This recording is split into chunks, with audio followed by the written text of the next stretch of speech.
মাত্র একদিন আগের ঘটনা।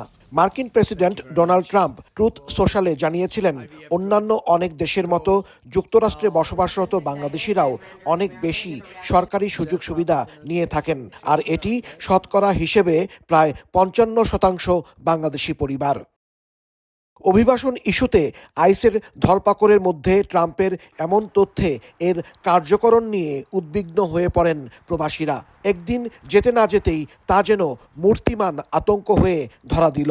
মঙ্গলবার মার্কিন পররাষ্ট্র দফতর ভিসা বন্ডের আওতায় পড়া দেশগুলোর হালনাগাদ তালিকা প্রকাশ করেছে।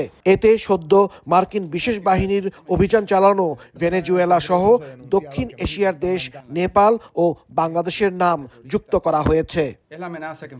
নতুন নিয়ম অনুযায়ী এখন থেকে ৩৮ দেশের নাগরিকদের যুক্তরাষ্ট্রের ভিসা পাওয়ার জন্য $৫,০০০ থেকে $১৫,০০০ পর্যন্ত ভিসা বন্ড বা জামানত জমা দিতে হবে।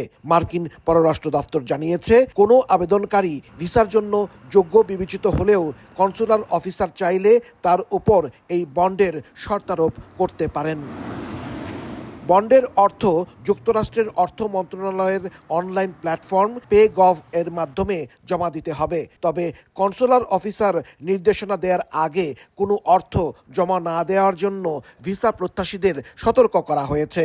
যুক্তরাষ্ট্রের দাবি, এই পাইলট প্রোগ্রামের মূল উদ্দেশ্য হল ভিসার মেয়াদ শেষ হওয়ার পর যারা অবৈধভাবে থেকে যান তাদের নিরুৎসাহিত করা।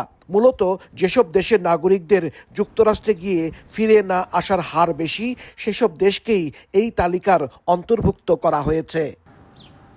যুক্তরাষ্ট্রের পররাষ্ট্র দপ্তর জানিয়েছে, বন্ডের টাকা স্থায়ীভাবে কেটে রাখা হবে না। এটি একটি ফেরতযোগ্য জামানত। কেউ যদি নির্ধারিত সময়ের বেশি যুক্তরাষ্ট্রে অবস্থান করেন বা স্ট্যাটাস পরিবর্তনের আবেদন করেন, তবে সেই জামানতের টাকা বাজেয়াপ্ত করা হবে। ভিসা বন্ড প্রদানকারী যাত্রীরা অর্থাৎ বাংলাদেশিরা এখন কেবল ৩ বিমানবন্দর অর্থাৎ John F Kennedy International Airport, বস্টনের লোগান ইন্টারন্যাশনাল এয়ারপোর্ট ও ওয়াশিংটনের ডুলাস ইন্টারন্যাশনাল এয়ারপোর্ট দিয়েই যুক্তরাষ্ট্রে প্রবেশ করতে পারবেন।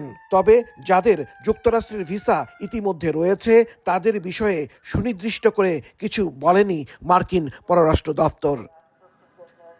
হাসানুজ্জামান সাকি, সময় সংবাদ, যুক্তরাষ্ট্র।